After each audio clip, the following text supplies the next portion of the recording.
बिस्मिल्लाहिर्रहमानिर्रहीम। अस्सलाम वालेकुम नाज़रीन, नई वीडियो में खुशामदीद। ख़वातीन और हज़रात, यहाँ पर आपको बताते चलें कि पाकिस्तान में जश्न आज़ादी का आज दिन मनाया जाएगा। 14 अगस्त के हवाले से आज पाकिस्तान के अंदर मुख्तलिफ़ मकामात के ऊपर जश्न मनाया जाएगा, जबकि यहाँ पर कराची शहर के अंदर एक बार फिर से बड़ी पाबंदी आयद कर दी गई है।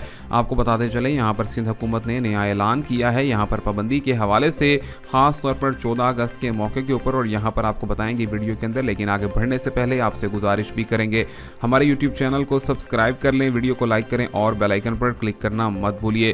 ख़वातीन और हज़रात, यहाँ पर बताया गया है कि कोरोना वायरस के बढ़ते हुए केसेस की बुनियाद पर 14 अगस्त के हवाले से तफरीही मुकामात ज़्यादातर बंद रहेंगे। यहाँ पर जो भी तफरीही मुकामात खुले रखे गए उनके ऊपर मुकम्मल तौर पर सर्टिफिकेट दिखाकर ही आपकी एंट्री की जाएगी, यानी कि कोरोना वायरस की वैक्सीनेशन लगी होगी तो ही आपको तफरीही मुकामात पर जाने की इजाज़त दी जाएगी। इसके अलावा पब्लिक रेस्टोरेंट्स के ऊपर भी मुकम्मल तौर पर पाबंदी आयद रहेगी। और दूसरी जानिब यहाँ पर कराची शहर के अंदर डबल सवारी के ऊपर भी पाबंदी आयद कर दी गई है, जो कि आशूरा के दिनों के बाद ही दोबारा से खोली जाएगी।